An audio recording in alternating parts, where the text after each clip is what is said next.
G'day you mob, Pete here, and this is another episode of Aussie English, the number one place for anyone and everyone wanting to learn Australian English. So today I have a Goss episode for you where I sit down with my old man, my father, Ian Smissen, and we talk about the week's news, whether locally down under here in Australia or non-locally overseas in other parts of the world. Okay, and we sometimes also talk about whatever comes to mind, right? If we can think of something interesting to share with you guys related to us or Australia, we also talk about that in the Goss.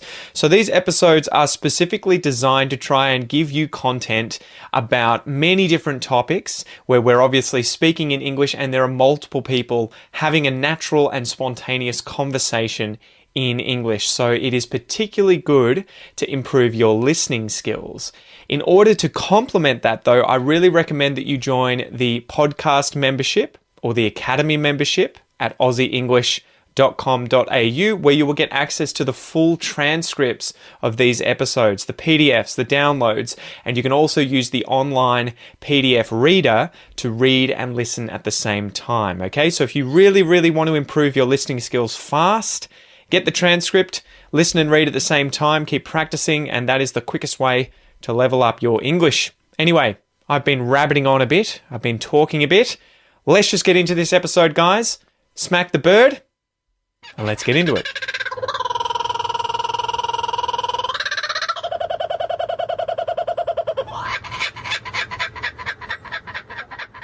Okay, so record number of Australians turn to side hustles for an income boost. Alex... Says he, Mr. Yeah, Plants. Mr. Side Hustle. Yeah. Alex Nikolic works full-time as a lawyer. She loves her job, but she's also passionate about sharing the career and budgeting lessons she's learned in life via her social media business. She runs her small business or side hustle, Broke Girl Wealth, out of her rented flat in Waterloo in Sydney's inner west.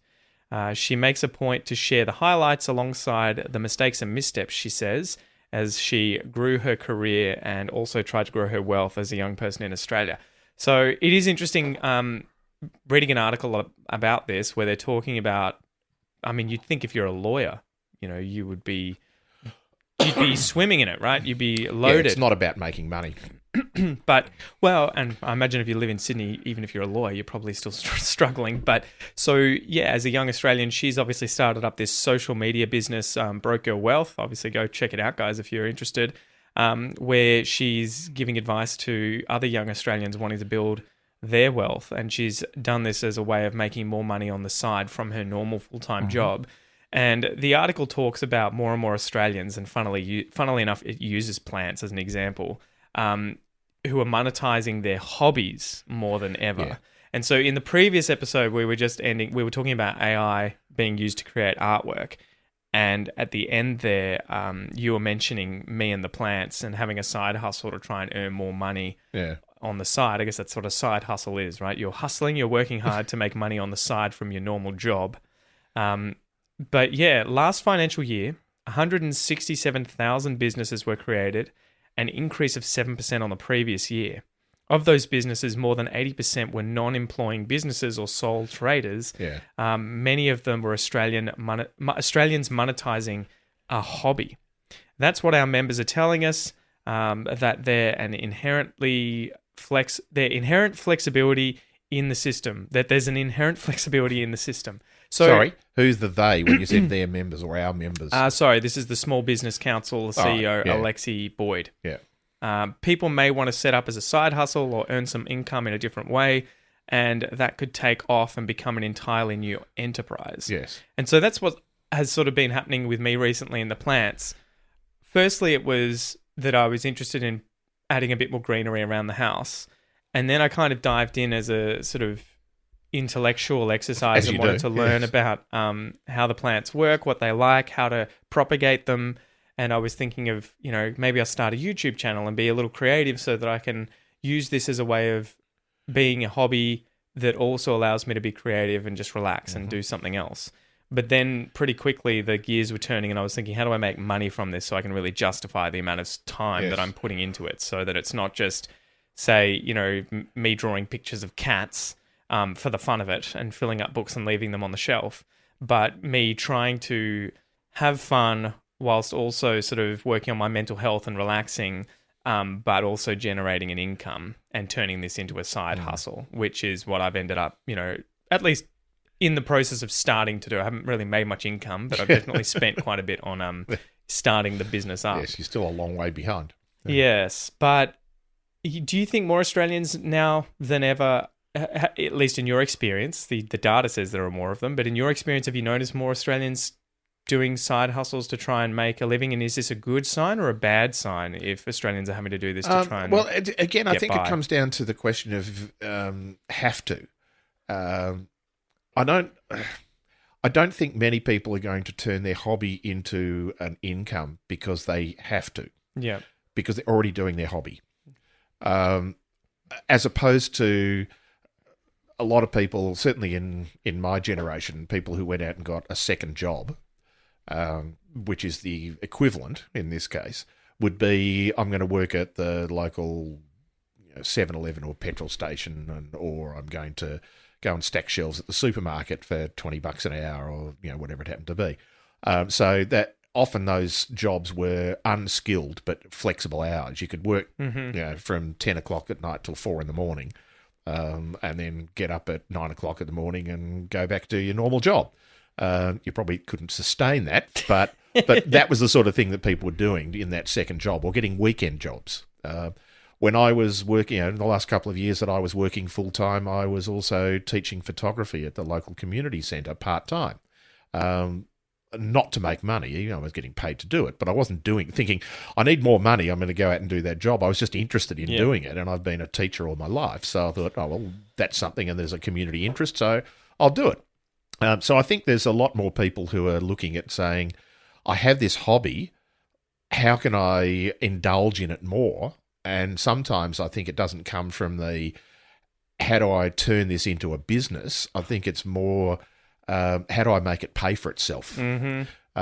If and I'll use myself as the photographer as an example, but if I want to buy more photographic gear, I want to travel to places, how can I allow my hobby to pay for itself? Yeah. And that's by teaching or running workshops or taking tours or doing those sort of things.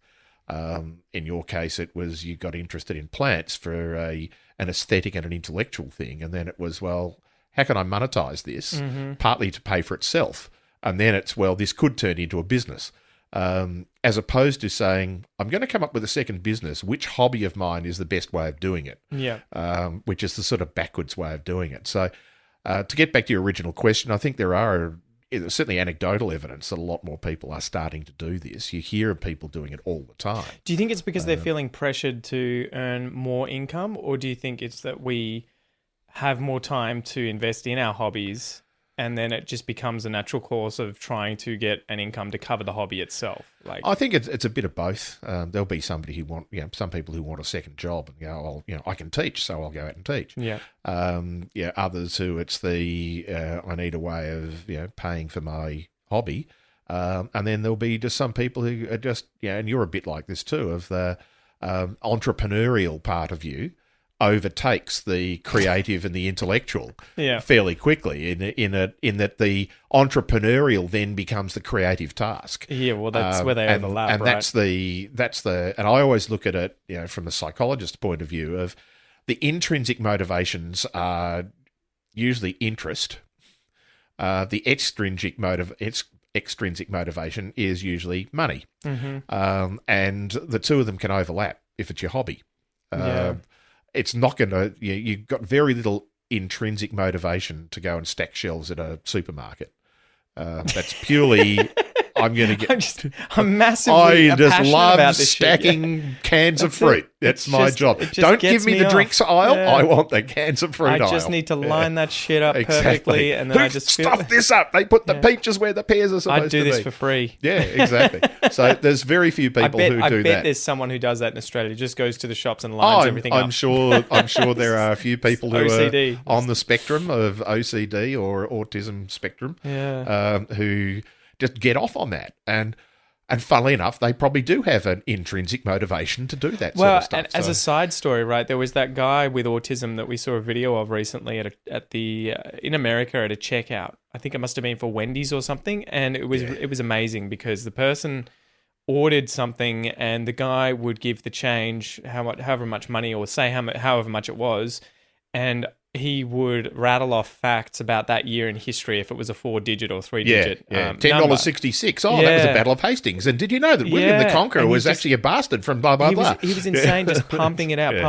And it was really funny because I was reading the comments underneath this on Reddit, and there were a whole bunch of people that were like, this guy needs to be protected at all cost.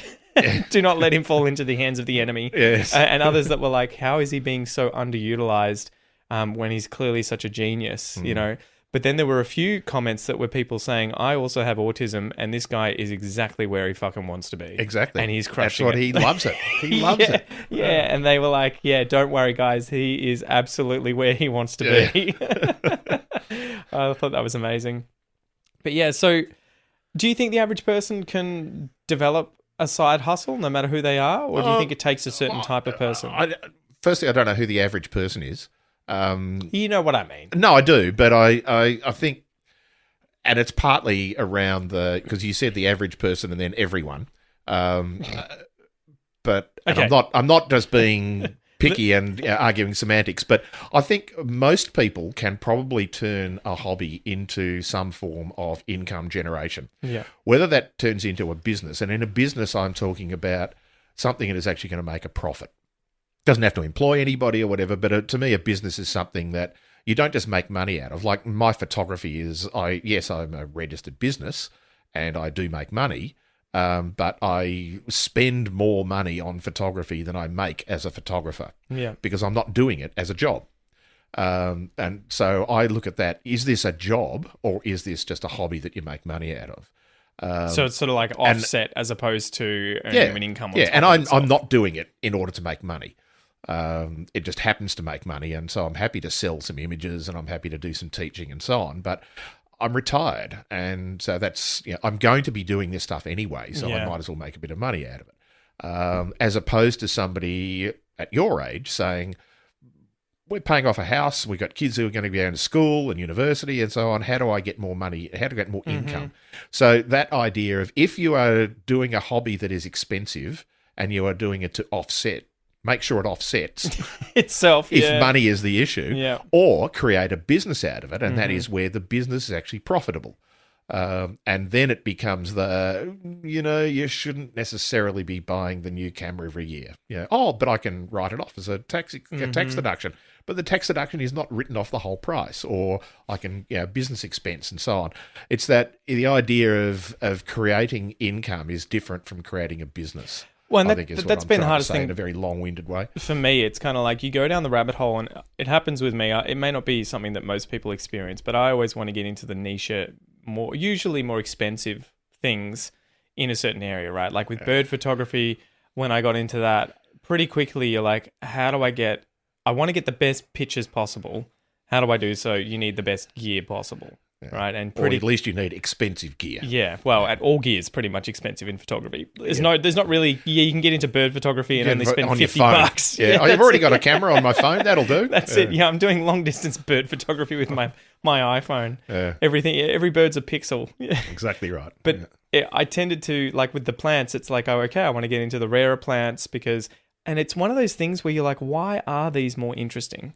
And I always find this fascinating with any interest. People tend to go down that getting into the harder to get. Rare and unusual. Yeah, and I don't know what that drive is biologically. I don't know if it's a status thing where, like rich people wanting to buy Ferraris. It's like, are you buying this for yourself, or are you really buying it for other people to see that you have this thing that they themselves can't get?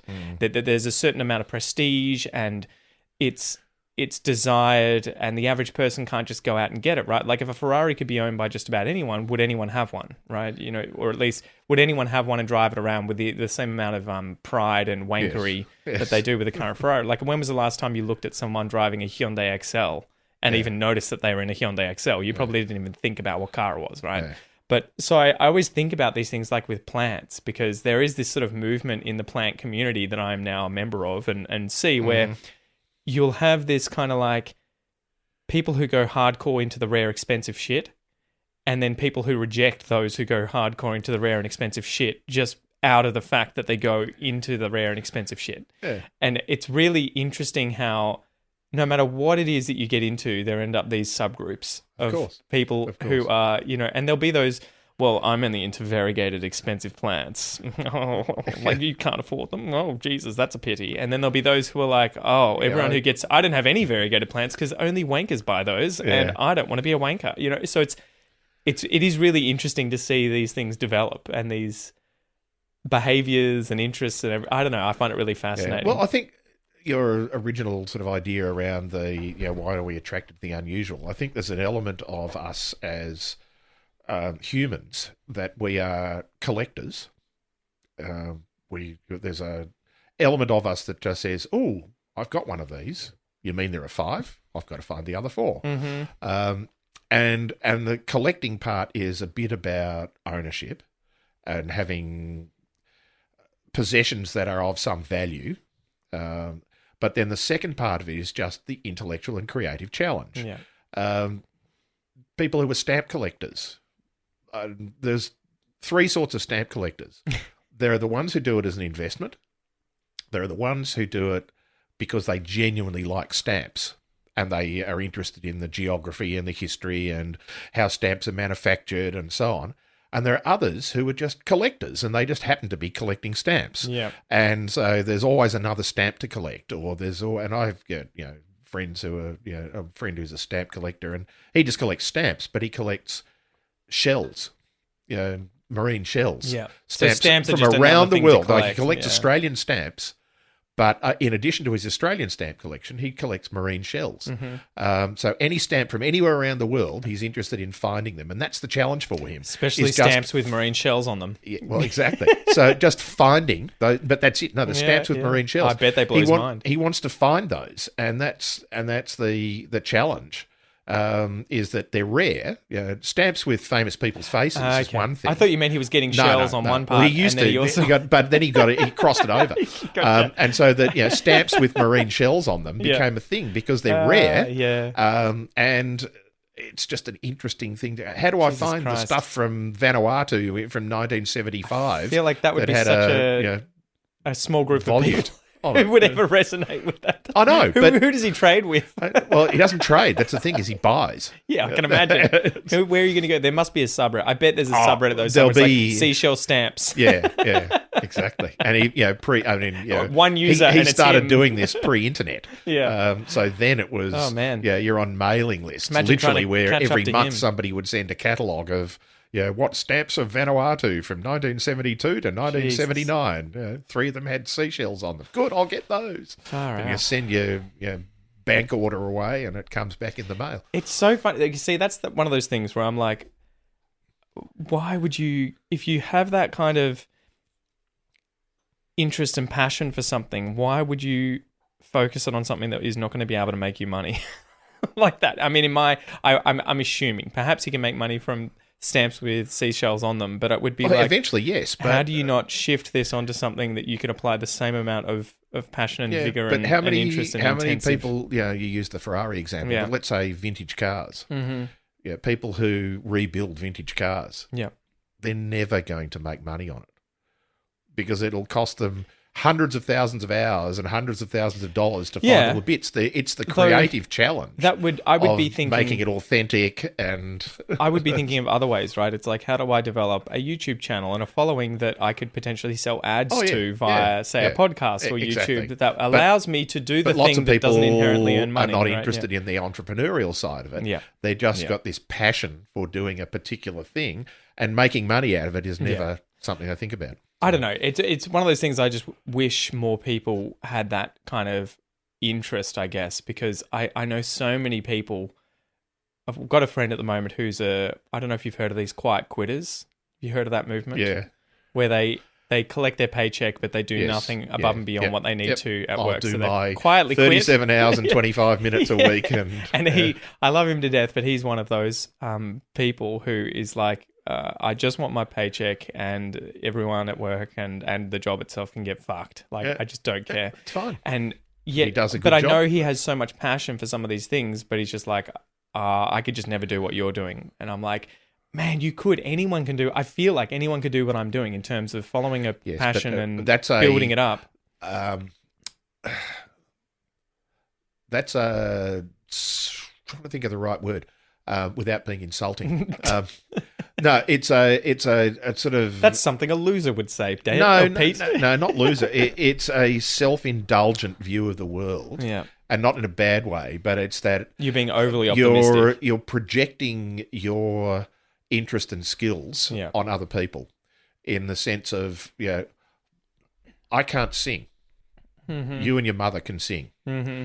And You just need to try harder, Dad. see, yeah, and that's my point. Is I that don't understand why you can't sing. You don't understand why I can't sing in tune. Yeah. I was good at sport.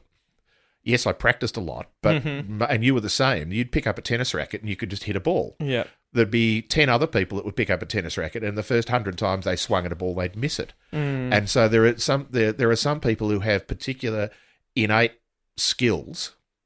We could call them talents. But they're not necessarily talents in a productive sense, but a skill that is meaningless to you, but you don't understand why other people can't do it. And so there are plenty of people who do not have that entrepreneurial personality, and for them it would be extremely, it would be emotionally draining, it would be frightening for them. Yeah. And yes, you could say, but get over yourself, you could do it. Yeah. Because the skills are learnable. Yeah. But they just look and go, why would I put myself through that pain? Yeah. Well, and I guess that's the argument I sort of have with my friend, where I'm like, you're constantly complaining about your job and the dickheads you work with, and the fact that you hate having to drive into work and do the 9 to 5. And I'm like, here's what you need to do in order to build your own, quote unquote empire business that can be just a business of one, and you earn it a comparable income and everything. And I guess it is that thing of it being something completely novel and everything. But my thing is always, you don't have to necessarily quit your job and then begin trying to build a business. You can do the side hustle thing that a lot of people are doing, and then hope and work on it, hoping that it takes off eventually and turns into a job that you don't see as a job. And I guess that's the biggest thing for me that I'm always sort of ranting to him about, and plenty of other people, and probably you guys on the podcast, that from my point of view, I'm like, this guy, I would love to see living the life that he wants to live, doing the things he wants to do, and not being sort of attached to a job like a ball and chain stuck to his leg, right? And so that's the thing, I guess that's the thing that kind of irritates me about the world and the way it is. There are so many people in jobs that they fucking hate. Yeah. But they're quiet quitters who feel like there's no other way that I'll ever be able to make an income, and so I'll just do something I hate doing. Yeah. And then you're sort of like, you're selling a third of your life, right? 8 hours a day, every day for however long, and not liking what that third of your life is being spent on. So work towards being able to spend it on something you want to do. Even if you're earning a little bit more money, you may end up earning a lot more money, but or less, and be happier. Yeah. But I think there's a part of that is also, and we've talked about this previously, about education is about learning how to learn. It's not about learning specific skills or knowledge. Yeah. Because almost anyone can learn specific skills and knowledge if they work hard enough at it. But the learning how to learn, and part of that learning is entrepreneurship. And yes, it's a skill, and there's some knowledge around it, around business practices and all those sort of things. But the learning how to learn is that getting over yourself. It's this, just because you're a good athlete doesn't mean you're a swimmer. There's going to be a point where you actually have to dive in the pool and learn how to float. Why do you think we shy away from that the older we get? Well, it's a fear of failure. Is it fear of failure, or is it fear of looking like a beginner? Well, that's the failure part. It's the same thing. It's an element of that. Because I feel like a lot of adults, and I remember seeing this as a kid, adults were never comfortable being shit at something. like as a sort of broad stereotype. Give the average a- adult doesn't like being shit at something, Give whereas a when you're a 4-year-old kid, you're shit at everything. Give a 4-year-old a piece of paper and a pen or a crayon or a Yeah. pencil, and they will just happily draw. And an adult You would give be it like, an I'm not adult, drawing and they in go, front of I'm you. not drawing. I'm hopeless at it. And I didn't say the answer no was an option. You need to draw something. yeah, just do something. Make Yeah. something. And look, I've done that. I mean, I've taken up watercolor painting in the last year, just for something else to do. And I know, I've seen this shocking. yeah, They're I just know, awful. and I'm crap at it. but the thing is that it's that you just have to get over yourself. Yes, exactly. That don't judge yourself by or your work by other people's. Yeah, my painting's not as good as somebody else's. Who cares? Yeah, this is not painting. Art is not a competition. Unless you're entering an art competition. And if you're entering into an art competition, Make sure it's not AI. make sure it's not AI. Go back to a previous episode. And so I think there is that, and it is. If you sit down in I've taken a class in painting, and you sit down there and you look at other people's work and you go, oh, geez, this is really good, and then they'll come around and go, wow, how did you think of doing that? You go, what do you mean? They go, I never thought of doing it that So way. the first thing was knowing that I suck. Yeah. And then the second thing was trying. Yeah, exactly. And I nailed it. Yeah, nailed it. Got it. So I think there's that with whatever you're doing is that getting over yourself and learning that failure is not a failure. Taking a risk and not achieving is not failure. It's a learning opportunity. It's only failure if you don't learn from the mistakes you make, as much of a Yes. cliche as that is. It's Yeah. like you need reflective practice. So you're failing if you're just randomly, say, you painting all the time but never thinking about how would you actually improve the paintings you've done. You'd be failing if you're just like painting and then throwing it in the trash straight away. Exactly. And it's thinking about it. practice. For the last few months, I've done very little, put down a piece of paper and create a piece of art. I've done lots of, let's just paint 50 rocks on this page, do different styles of trees. And so every one of them is a subtle change from the previous one. And you do 10 of them in 20 minutes rather than saying I'm going to spend 3 hours doing a painting that has rocks and trees and water and everything else on it. And that way you're learning really quickly by repetition and by this sort of rapid reflection of going, no, it'd be better if I did something else. And you don't wait 3 months for the next painting where you've got a rock in it. You just paint another rock. Well, I think you're also focusing on the micro scale. This Yeah. is very reminiscent of language learning and jiu-jitsu, Exactly. Brazilian jiu-jitsu, where it's kind of like you don't just think, I'll go into an entire role, an entire fight for 10 minutes, and then try and reflect on how the fight went and then improve next time. But when you're a beginner, it's much better to be like, how is your hip escape? Yes. How is your Yeah. triangle? And Yeah. what are you doing wrong? How do you improve that one thing about that micro Exactly. scale And then thing? next time you get Yeah. in there, it's literally Yeah. put yourself in that position and say, put me in that lock and now I've got to work out how to get out of it. Well, and Not- linking the things together as well, right? Yeah. So you're getting good at just doing rocks and then getting good at just doing trees and then doing a painting that Rocks has and both trees. rocks and trees. Yeah. Yeah. So I think that idea that you can I hesitate to say that, and we always think about, tell your children they can do anything. No, they can't. Yeah. You can I try was- to do anything. I was a reasonably good athlete, a state level athlete when I was a teenager. I was never going to be an Olympic athlete, no matter how much I trained and whatever, because the best thing I was good at was at decathlon. And I was never going to be an 8,000 point decathlete. I was a 6,000 point decathlete. And yes, I could come 10th in a state title, or even juniors, I could come third. But I was never going to be the second, third, or first best person in Australia because I was simply not built for it. I was a reasonably good basketballer. I'm not 6'6", so I was never going to be a point guard in the NBA. Forget it; it's never going to happen. I could, but that's something you just look at and go, well, I'm just going to play basketball for the entertainment value. I'm not going to say that's my career and I'm going to do everything I can to do it, to get there. Not to say that there are not people with physical size limitations who are not very good at doing things that you would otherwise look at and go, forget it. You can't become a lawyer. So, but I think you can certainly overcome the fear of failure by looking at it as a learning experience. I mean, Benjamin Zander, who was one of the great educators, look him up if you get the chance. He was, and I don't know whether he still is, but he was the conductor of, I think, the Boston Philharmonic Orchestra. but he also taught music. And he taught education as well, and he's run lots of workshops and things, and you can find little snippets of him online. And he uses a term that's I really love, and that is when people are playing music and he's teaching them and they're doing things, and they do something that they think is wrong. His immediate response is, "How interesting." Mm-hmm. Not think about it and learn how to do it differently, but just think about why you did it that way. How interesting. This is an opportunity to learn. Whereas if you can just do it, you just move on. Yeah. If you do something well, you just move on.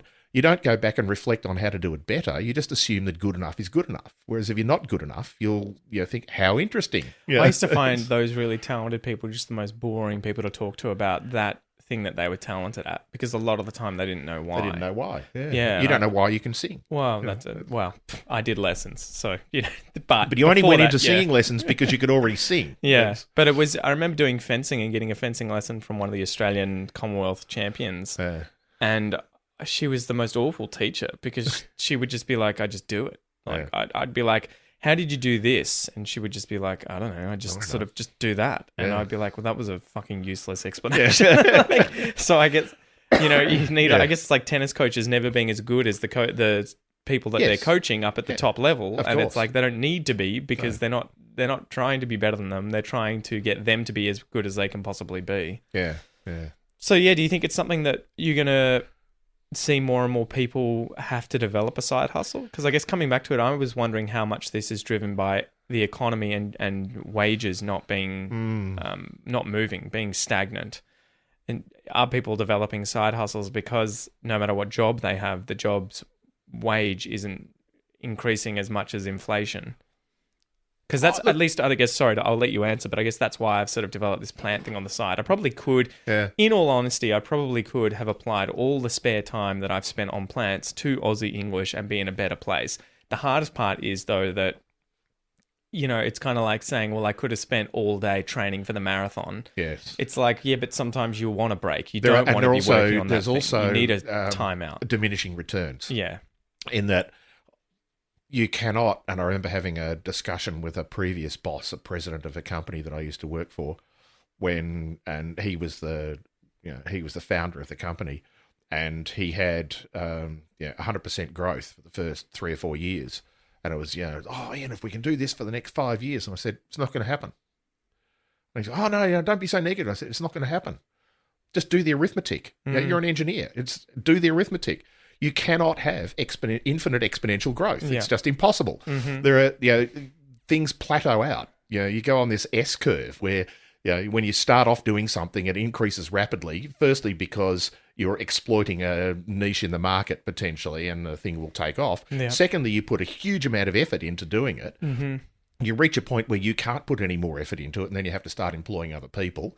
And eventually there's this diminishing return where there is a level in the universal market for any particular product or service that you're going to get incrementally closer to, but you have to put more and more effort in to get that little tiny bit closer every time. Mm-hmm. And I think that's true whether you're learning something or whether you're creating a business or you're doing any of those things.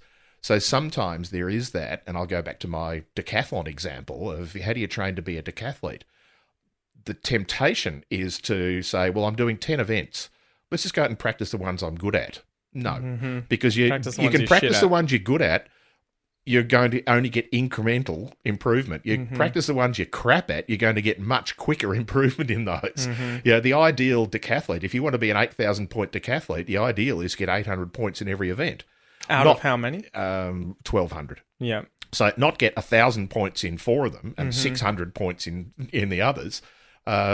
You've got to work out what's the best way I can do this, and so it's that finding the things that you can do that are going to give you the next thing that's going to either interest you, which gives you that intrinsic motivation to do things more, or that there is a better market for, and so on. So there's always going to be that limitation of diminishing returns as opposed to the lag in starting up something new, and how long does it take to either generate an income or just turn into more than a hobby. So do you think, though, going back to the original question that I sort of That's right. sidetracked, do you think more and more people are going to have to start developing side hustles, or not even have to, but want to? I think people will want to. I think it's much easier to now. Do you think it's also somewhat of a safety blanket too, where you have your income spread across multiple things, and so you're going to feel more comfortable? So. But I think it's easier to now because a lot of these, and the original example you came up with is, and I haven't even looked at this person's website or whatever. I'm assuming she is not doing one-to-one, face-to-face workshops or consulting. She's running a blog and a podcast and those sort of things. So it's, you put the amount of effort in, and then it's just growth based on interest. Mm-hmm. If you have 5 people interested, fine. If you've got 5,000 people interested, better. If you've got 5 million people interested, you're making a fortune. And so it's easier now with social media and internet-based platforms to provide services to people virtually that are set and forget. A bit like your business. You spend a lot of time and effort creating new content, but you create the same amount of content if you have 1 user or if you have 10 million users. You're not in that basis. It's expandable without you putting any more effort in. Mm-hmm. And I think now, which was impossible when I was growing up. Well, you would have only been able to teach people that showed up to class, sort of thing. Exactly. The or jobs write that a book. the jobs that I was doing, in order to do that, it was you go and write a book, or it wasn't go and create an online course, and those sort of things. So, or if you're not working in that field, it was go and get a second job was stacking things on the supermarket shelf. Well, I think which is that other side sustainable, of it, though, but not expandable. That you were talking about with like needing to learn is the fact that we have access to the stuff that you can use to learn. Yes. More than we ever did in the past. Yeah. So like with the plant stuff, a lot of the information that I've got, if not all of it, has been through the internet using YouTube or, reading different blogs and everything. And that's effectively given me a crash course education in indoor jungle plants, so that now I know which ones I need to buy and how to grow them and how to propagate them in order to hopefully sell them in the future and make a side income that sustains the hobby, if not more, brings more money but in. your side income will be done by selling online. Yeah, you won't be running market stalls at the local Saturday you could, market. but it's probably not as lucrative. It's not lucrative and it's not sustainable. Yeah, but some people enjoy going to markets. Yeah, and go. I've thought about they'd much rather sit at a market stall every fourth Saturday morning, or do the tour around where we live, where you can do one every week. And talk to people. Yeah. Whether you sell anything or not doesn't matter. You're just talking to people. Well, and I guess that's a privilege, though, to be in that position. It is. For whatever you're doing, that you can just chill out. But usually that's not their business. Their business is that they're running a shop, and the shop's not open on Saturday because they do the markets and because it's different or whatever. But so I think, there's different ways of doing those things. But to back to your original question, I think, yes, there will be more people doing this.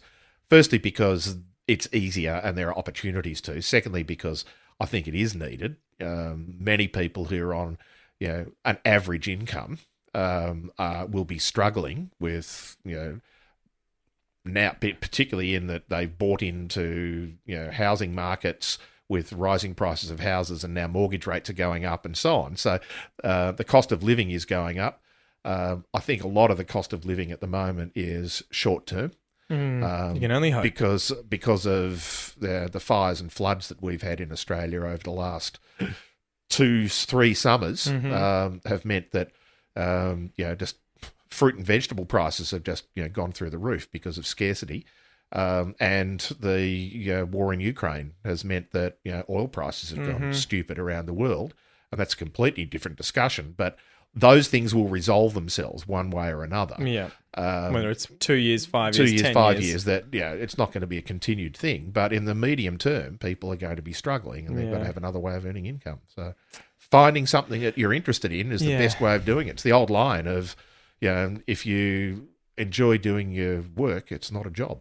Well, and that's why it's hard. I've never had a full-time job where I've been on a contract with a full-time wage, and I was studying. One of that was I was studying for so long so that I could never get a full-time job, and then I started Aussie English during the PhD, and then gave it a shot as a full-time job, and ended up working. Yeah, but I can't remember what my original point was. I think anyone should try this sort of stuff, though. Like, it seems daunting, but anyone can become a small business owner, an online influencer. And this is, I guess, coming back to the plant thing.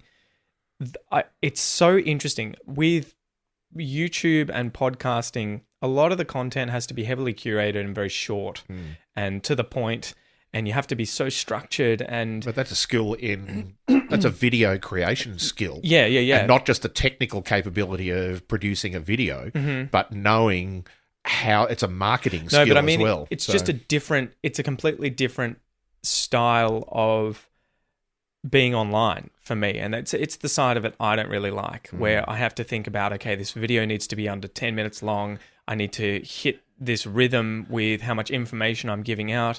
I need to ask for people to take action, to give me a thumbs up and all of these things, or else the video won't do well and YouTube will ignore it. That side of it really shits me, and I don't really like that anywhere near as much as making podcasts like this, where we just get to talk and give people content where they feel like they're hanging out with me. And the interesting part was, in the English learning world, podcasts are probably a little more like this, like yours and mine. Although there are people that I know in this world who have the biggest podcasts in English teaching, and they're like, none of our episodes will ever go over 15 minutes because no one listens for that, blah, blah, blah. And you kind of like, it's sort of sad. But when I went into the plant world, the channels that have done so well that I'm really interested in and passionate about and love listening to, where they upload videos that aren't heavily edited and they're just hanging out doing shit with their plants. And they'll get thousands upon thousands, tens of thousands of views where you're just hanging out with them. And they're just talking to the camera and they're like, today I'm going to repot this plant and I'm going to chop this one up and I'm going to tell you about my problem with my boyfriend, and also I'm going to walk the dog in the middle of it and do a little vlog of that and show you. And but long form. Yeah. He was still to a very, like, it had to have sort of rhythms, it had to be a story, it had to be short and punchy. So that the plant world one really interested me, because there are so many people on there who, although there are certain skills you need to learn and become good at in order to do well, the content doesn't seem to be anywhere near as heavily curated or need to be curated like it does in other places online. And it's almost, I think, that kind of content's punished in this realm, because I think people aren't coming there to get the information in the shortest period possible. They're coming to hang out. And that's what's been interesting about sustainable that. This is a question that I don't know the answer to. I've got an opinion, but as usual, that's uninformed. Before that, I guess the point I was trying to make ultimately is that these people are just being themselves online, and their audience is naturally forming around them from other people who just like their personalities. And I think anyone can do that. You need to be able to put the videos up and film them and everything, but a lot of the time people hold back because they think, who's going to ever want to listen to me? A lot of these people aren't experts. They're just sharing their stories, pursuing a certain hobby and finding a way to hang out with their audience. And as a result, they end up building an audience that they can, effectively sell ads to on YouTube and grow through that. So I found that side of it really interesting, because it's kind of a form of entertainment where they're not necessarily educated experts in a certain area. And people drawn to them are just hanging out with them more so than, I've come here to learn this one specific thing. You need to hurry up and teach me or I'm gone. So I see the attraction in that approach to running a video. But how sustainable is an audience when it's the personal engagement. And for me, and this is probably more about me than the rest of the world or the people creating this stuff, I enjoy those sort of YouTube channels for a while. And then I go, I've watched 10 of these. You've got nothing now. There's nothing that I can get out of this other than knowing that, you bought a new plant. Well, I think, because I now know who you are. I know about you, and I know that, and it's not fatuous, it's just shallow. I think, though, part of it is, at least in the plant world, that you're watching their plants grow, seeing what they're doing, hearing about their wins and fails, and also on top of that, you're usually doing plant chores whilst you're listening to it. And so there are these sort of overlapping areas here that obviously make it work, where I don't think it would work in the world of, say, language learning. Yes. Or I was thinking, how could I do these sorts of videos with my audience? But there isn't sort of a single thing that I think that they're already inherently interested in that I could be doing that I could then just chatter about over the top of.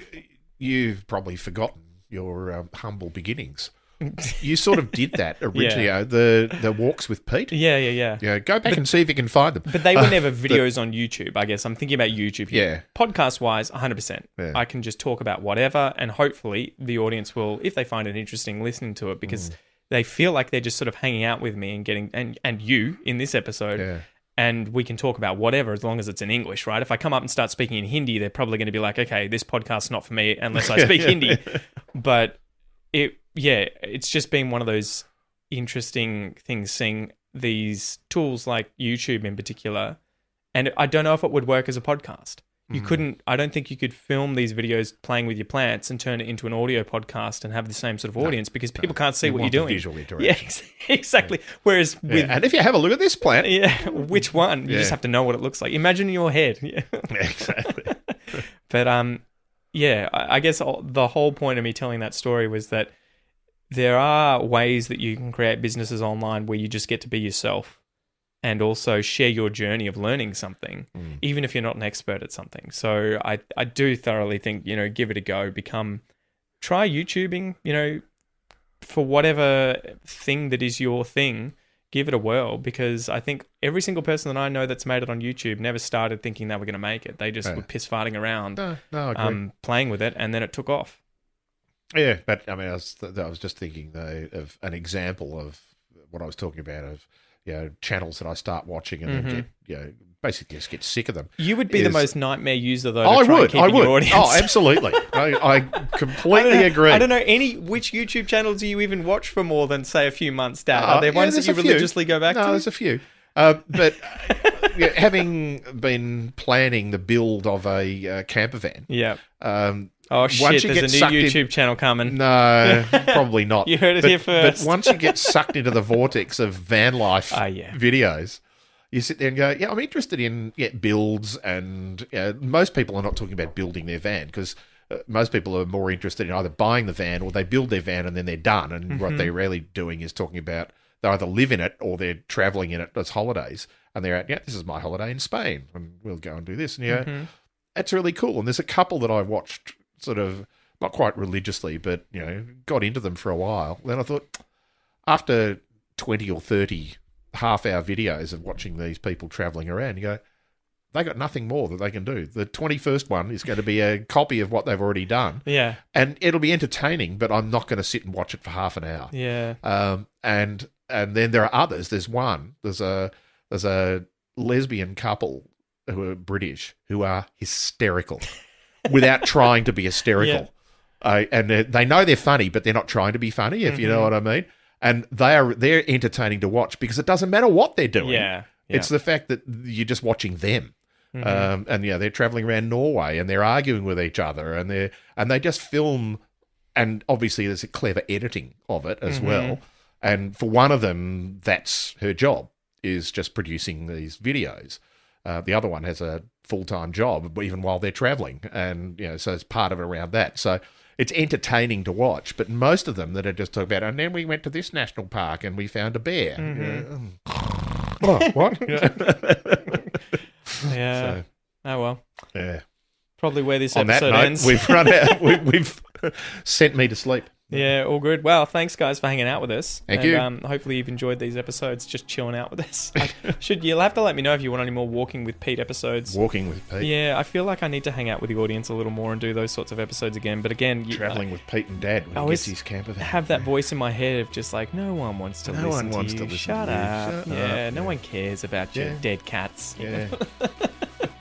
I think that's a line from The Simpsons. Anyway, thanks for hanging out, guys. Bye. See ya.